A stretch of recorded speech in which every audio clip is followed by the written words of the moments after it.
friends, and welcome back to Market Shares. I'm your host, Tony Blodgett, and today I have an awesome episode for you guys. This is a topic that I'm pretty passionate about, and something that I want to make sure that we get out, not just to the mortgage and real estate community, but really to the general public. Because today we're talking about reverse mortgages.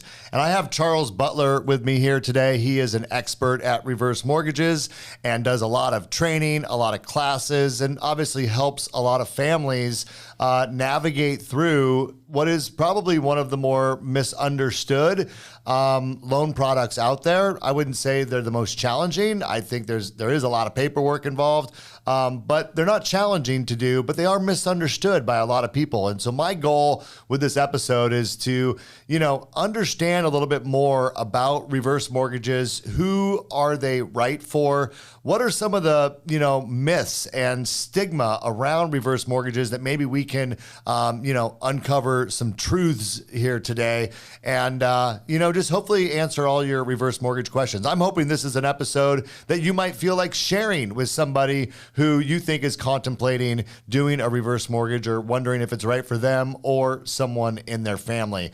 So Charles, welcome to Market Shares. Well, Tony, thank you for having me here. Appreciate it. Absolutely. Yeah. So let's just start with a little bit of background on you. How long you've been in the mortgage business? How long have you specifically been focused on reverse mortgages? Sure. So I started in the mortgage business in about 1998. Started out as just a loan officer, just taking applications, just hand apps and giving those hand apps to, forward loan officers, and did that for a couple years. And then after that, got promoted to an actual loan officer. Loved it. Great connecting with people.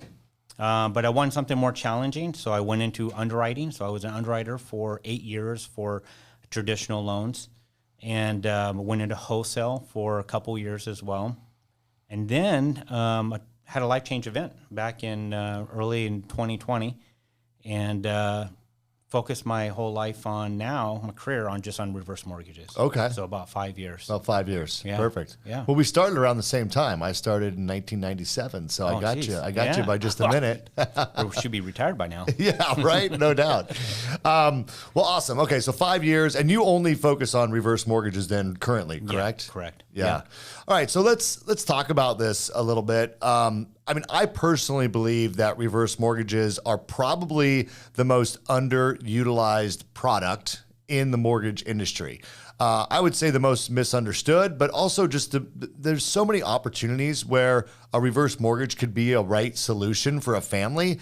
And I don't even think it's on people's radar as an option, So what I'd like to maybe talk about is what are some situations, like what are some circumstances that you might come across, that a family's in, that you've been able to recommend a reverse mortgage that's really solved, the challenges that they were having? Give us some, just kind of a use case, if you will, for some of the scenarios you come across. Yeah, absolutely. So, over the years, I've talked to so many families, and reverse mortgage is not for everyone.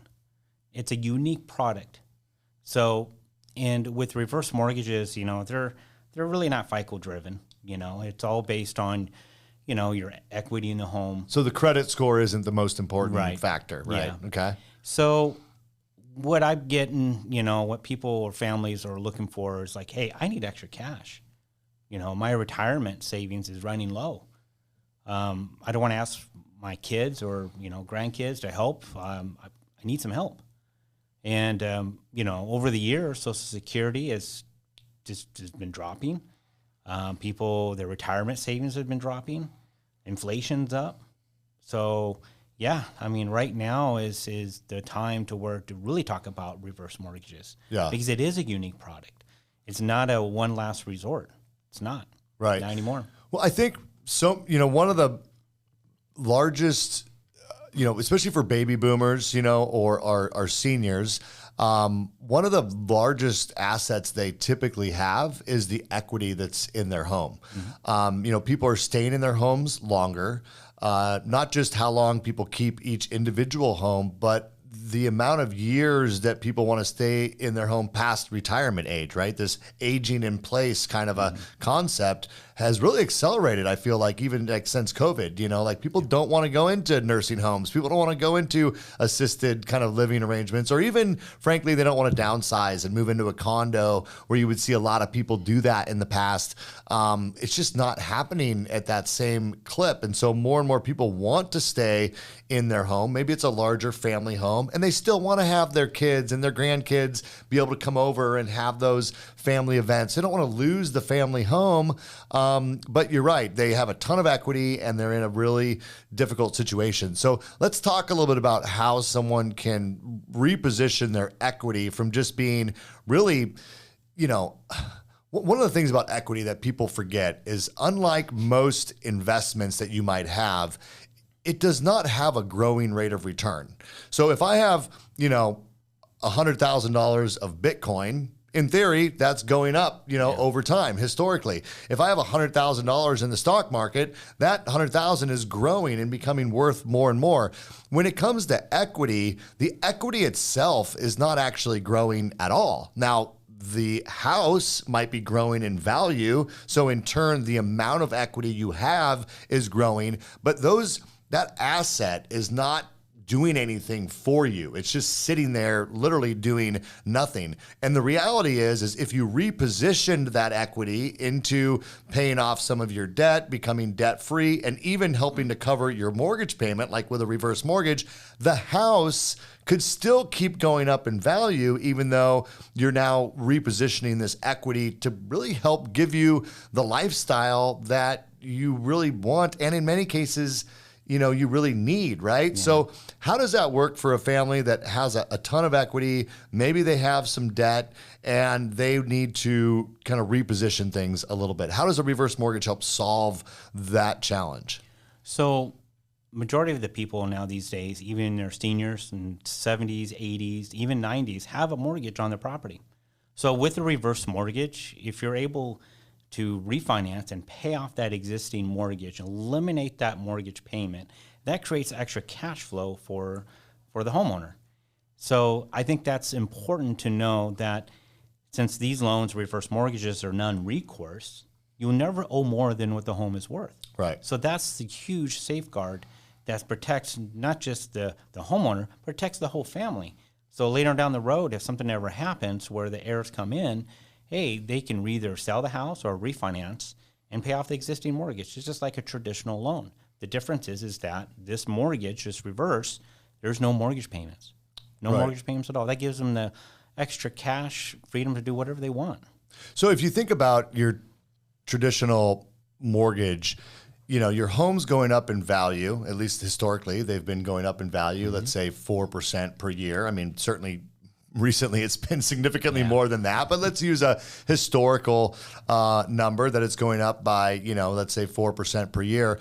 With a reverse mortgage, you refinance, you pay off the existing mortgage, you now have no mortgage payment, but that mortgage payment is being essentially paid because there is an interest rate, right? Mm-hmm. It's being paid by the equity that is still remaining in the home, right? So essentially what's happening is the principal owed on the property is going up over time. So you are eroding some of that future appreciation, but you're doing so in a way that allows you to not have any mortgage payment in the meantime, and you still control the asset, which is continuing, depending on market conditions, but in theory, it's continuing to go up in value as well. So even though you are taking some of that equity and now positioning that to essentially cover the mortgage payment for you, and can't you also then set aside some additional equity that you can have access to? Yeah.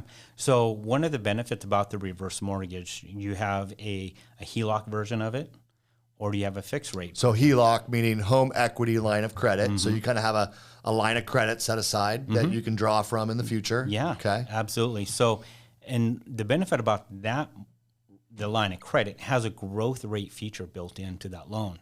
So any portion of the unused line of credit that's not used at all, it grows every single month. And you only get charged on what you use. So unlike on the other HELOCs, you don't have that option.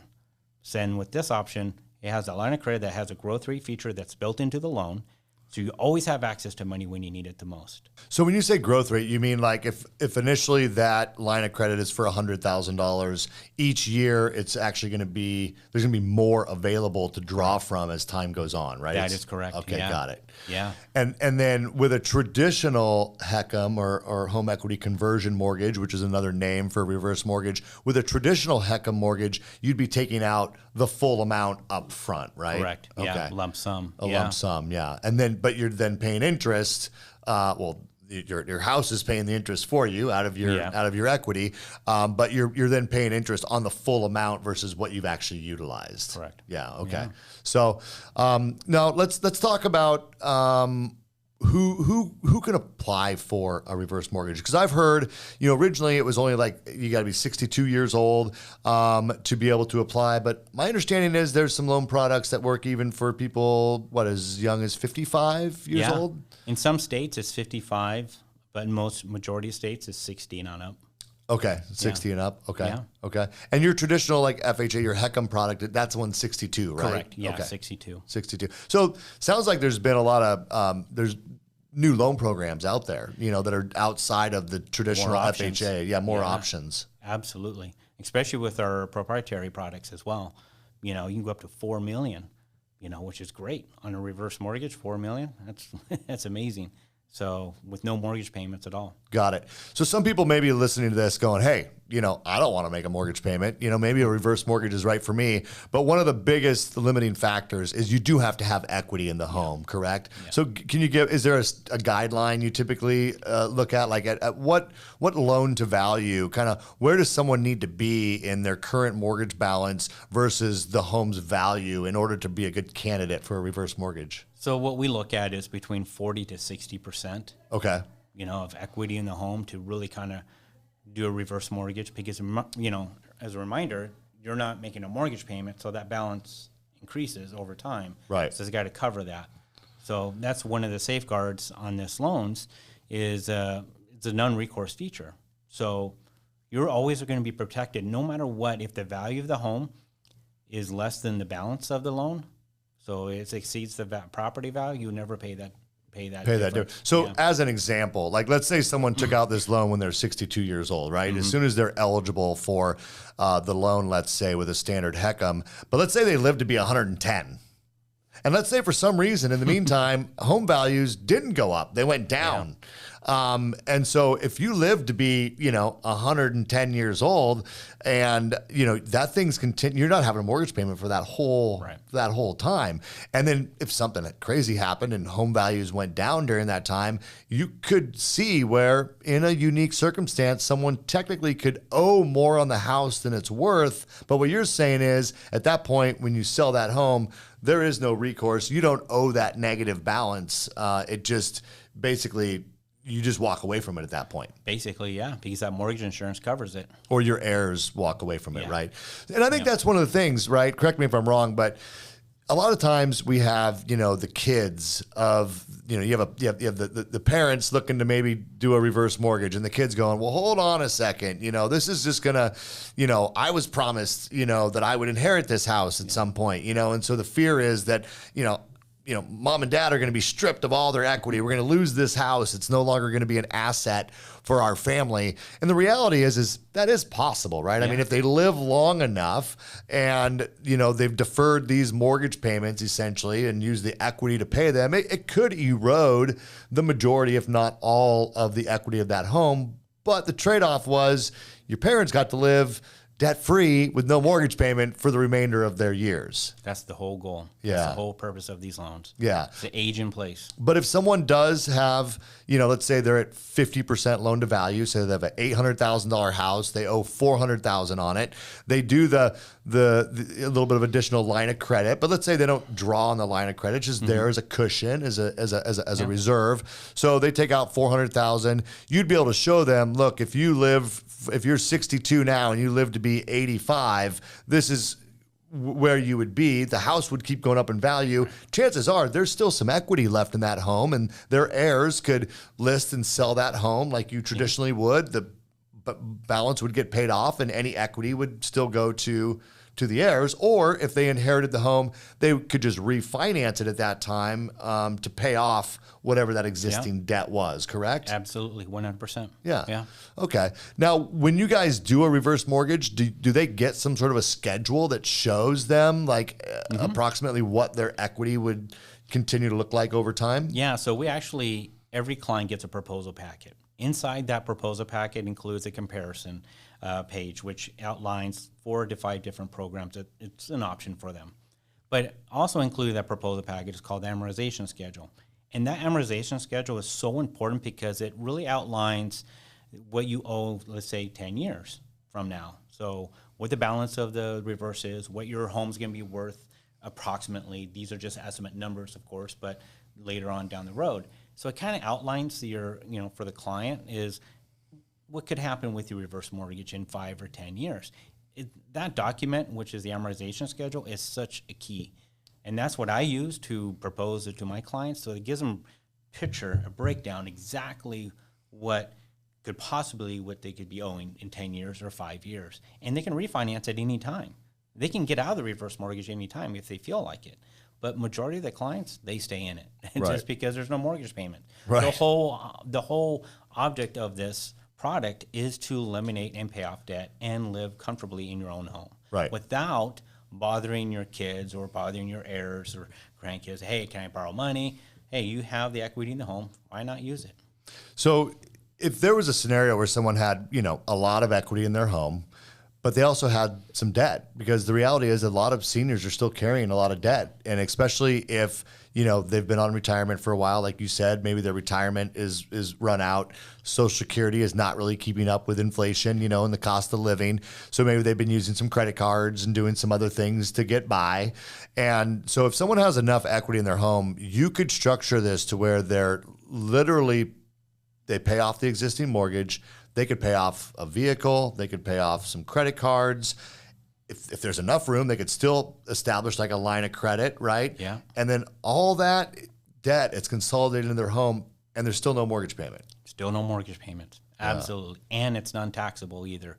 And the benefit about these reverse mortgages has no effect on their Social Security and Medicare. Okay, so even though that they now have access to some additional income, if they want to have, because they could do that, right? If they set up a line of credit, they could set up to make them, they could have the house make them a payment every month, right? That's one of the benefits is you can have a 10-year payment. So you can have that monthly payments go right into your account, non-taxable, and doesn't even go on your credit. That's the beauty about these reverse mortgages. It doesn't go on your credit report. What do you mean it doesn't go on your credit report? Since there's no mortgage payments. Oh. Yeah. So the loan doesn't go on your credit report. So it's not part of your debt to income ratio. Correct. If you were to do anything else. Yeah. Exactly right. Okay.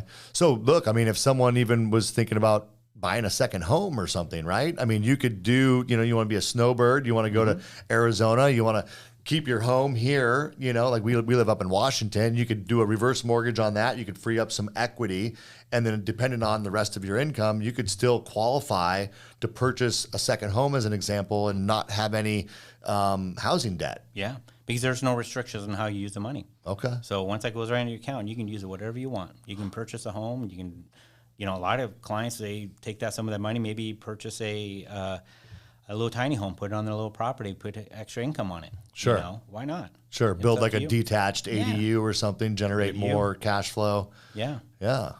Okay. That makes a lot of sense. So let's give us some, if you could, do you have any stories? I mean, we'll leave the names out of it, right? But do you have any stories of families that you've helped and maybe the feedback you got from them? How is this really, give us some real world examples if you could. So this one story I'd like to share, this one really hit home for me because her age, she was all by herself. Her husband passed away, and she had a mortgage. She owes probably about $47,000, maybe $50,000 on it, still making payments. Her husband passed away, so her income has dropped, so she was only living on Social Security. She has 5 kids, and those kids were coming over every week, helping her out with the chores, doing, laundry, cleaning, paying some of the bills, because she wasn't really making enough to qualify to pay, property taxes and stuff like that. So this story is just really hit home for me because we were able to help her out, pay off the existing mortgage, give her roughly about $187,000 line of credit that's available for her so that she can use whatever she wants. And what does that do for her? Well, guess what? It gives her peace of mind, knowing that her kids doesn't have to come over every single week to help with the chores. She actually hired a maid to come over to help her. She hired a gardener to come over, or landscaper to mow the lawn. She redid her roof, new carpet, installed a walk-in shower. So this loan that really helped her out, and we're able to pay for her taxes and insurance for her for the next 10 years. Now she's 92, and I see her every single month, and she's 92 years old now, and just living life. She spent time with her family. She spent time with her friends. She doesn't have to worry about asking for money. The kids are they love it. They love the program. And I think that's why it's so important with this program to get your family involved, because, the reverse mortgage is a unique product. So if you're able to sit down with your family and talk about it, and they all agree, hey, this is the best solution for right now. Right. So, yeah. Well, and I think maybe even like your financial advisor and stuff too, right? I mean, and bring a financial advisor into it, perhaps. I mean, this is something that everyone should understand. But, in sharing that story, I think a lot of people first go to, well, the kids thought they were going to inherit the home. It's got a ton of equity. And let's be honest. I mean, I have, I'm in my late 40s, so I have, parents that are getting older. And the reality is I'm more concerned about, how they're able to live out their life than I would be am I going to get some equity in their home when they pass away? It's weird that is still a stigma around this product, because it seems like, I would want, if my parents had a house with equity, that they could stay where they're comfortable and be able to financially make ends meet, leveraging the equity that's in that home. That seems like a more important thing to me, than anything else. So interesting. All right. So any other, examples come to mind that you think? There's a lot more. I mean, we can do a log home. I just did a log home a couple months ago. Okay. And the home was worth $1.8 million, and great. I mean, beautiful home. And you took some money out, and just to pay for his wife, because his wife was sick, and he needed some extra cash. So there are each loan has a different, unique, different story behind it. But at the end of the day, it's not about interest rate. When you build value on these products, it's not about the interest rate. It's about how much they can afford. It's going to give them more freedom to do whatever they want to do each month. Right. I mean, look at inflation now. Look at gas prices right now. Look at food. Seniors are struggling even more than ever because everything has gone up. Property taxes, insurance. So, we're getting busy because even the financial advisors are starting to turn their heads, starting to believe in this product, because this is not a last resort loan. This is more of kind of hey, we're going to help you consolidate your debt with no mortgage payments, give you some extra cash so you can do what you need to do every single month. Non-taxable. Right. Well, and then if you do want to continue to work or do whatever, you're not having to make enough money to cover your mortgage payment, so you don't have to impact your Social Security and the rest of the money that you have coming in. Are there any myths? You teach classes on this, you meet with a lot of families. Is there any myths that you hear people, say, hey, well, I heard this about a reverse mortgage, and you're like, yeah, that's just not the way that it works. Right. So one of the main myths is well, the bank's going to take my home. Mm. Every client that I talk to, every senior, even their children, they're like, well, the bank's going to take home. If they're late on their property tax, so they're going to be late on their insurance, the bank's going to take the home away. That's a myth. Now, can we talk about, let's talk about property taxes and insurance specifically. Mm-hmm. So in a typical mortgage, many people, I'd say most people, incorporate that into their mortgage payment, right? They escrow their property taxes and insurance, so that those are made when they make their monthly payment, so they don't think about that too much. With a reverse mortgage, how does that work with the property taxes and insurance? Yeah, so great question. So you have a couple options. So one is, you can still pay your own taxes, insurance. It's not included in the loan. If you want. Yeah. Okay. Do you have the option of escrowing them? And putting them in? It's not actually an escrow. What they do is they take portion of your equity, put that funds to a side, and it covers your tax insurance for you, which is called life expectancy set aside. Okay. So, for some people, it's an option if they want to choose that. If they have enough equity in the home, yeah, they can have that option. Now, if they have bad credit, let's say they were late on their taxes in the last 24 months, or maybe mortgage late in the last 24 months, then it's probably going to be like, hey, we're going to make sure that lease is in place so that you don't have to worry about it for the next 10 years or 20 years or whatever, how long you live in your home. We're going to cover that for you. So there's a circumstance where they might have to reserve those funds in order to pay the taxes. Correct. Got it. Yeah. Yeah, especially if you're not, because every loan has to go through a financial assessment. So that's what we do is we have to, make sure that you're able to pay your property taxes and insurance. That's one of the most important things in the reverse mortgage loan.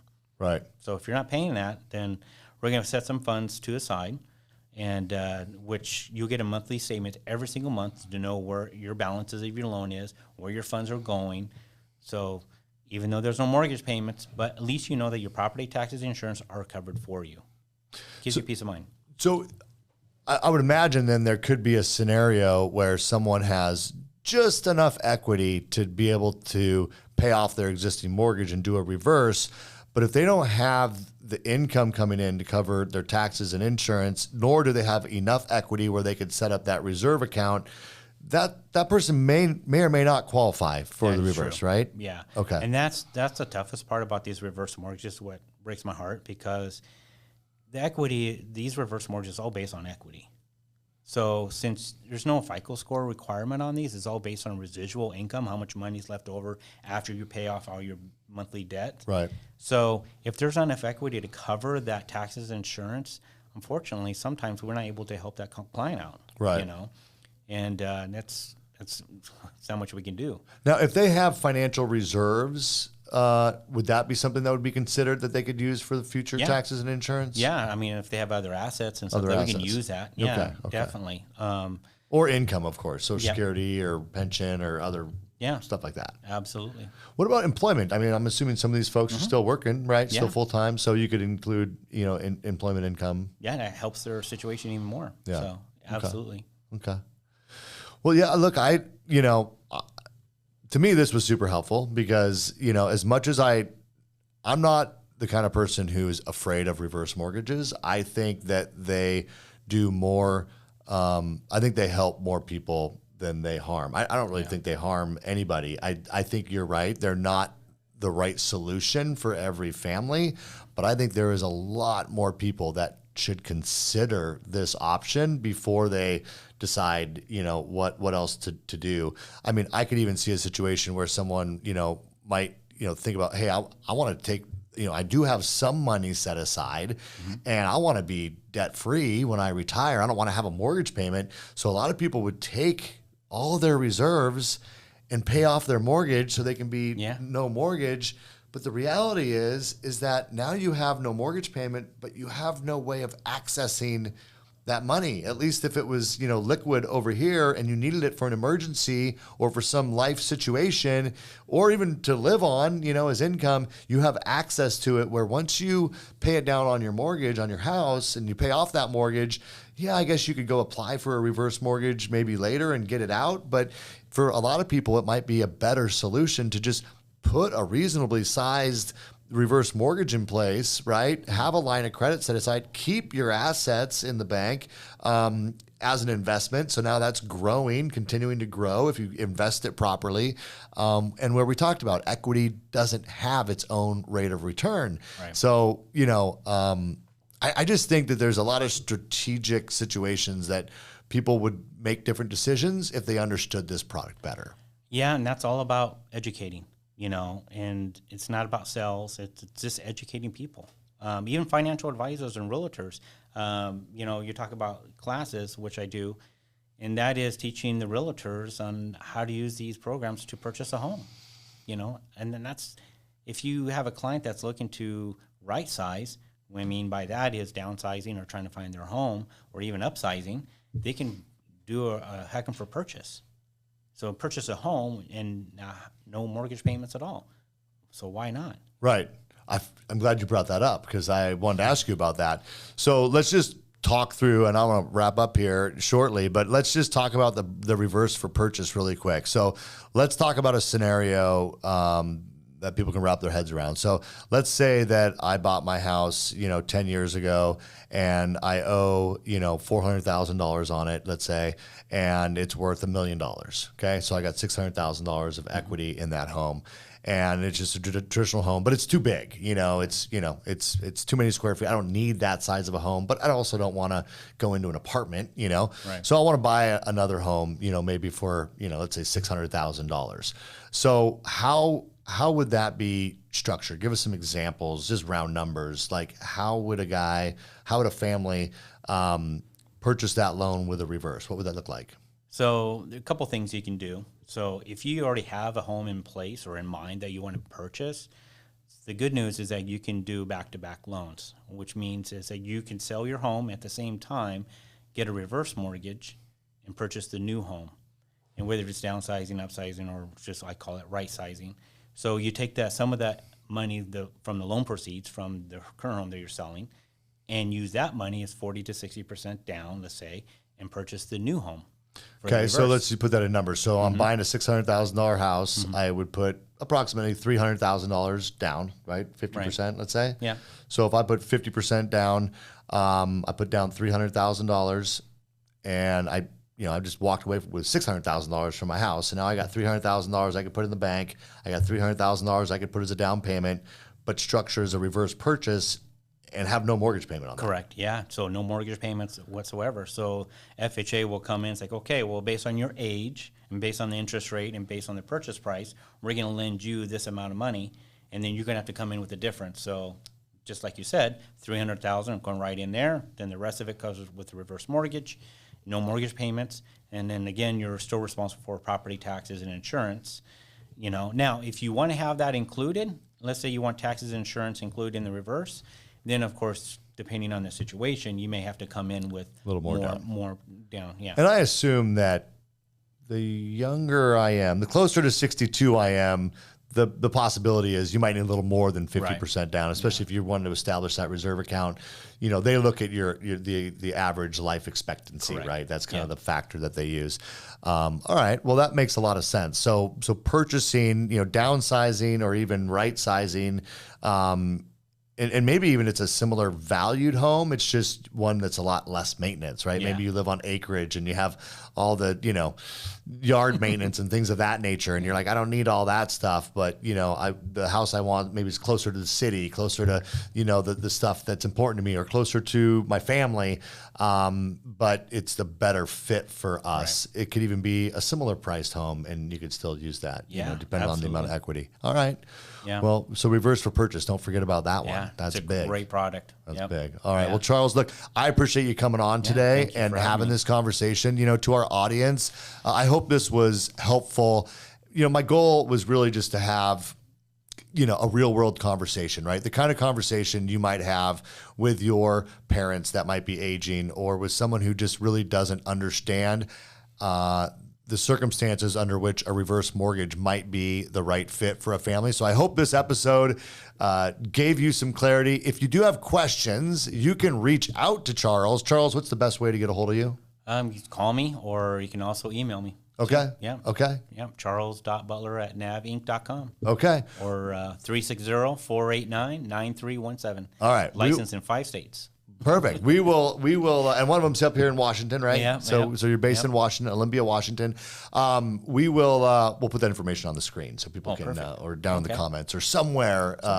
If you're listening on one of the podcast episodes, and hopefully you wrote that down really quickly, but we'll try to put it in the show notes everywhere that we put this out so that you can get that information. And you guys, let us know. This is a great, I'm curious, in the comments section, what do you think about reverse mortgages? Was there any myths or stigmatisms that we didn't touch on today, or things that you think should be addressed? And I will read those and maybe talk about them on a future episode.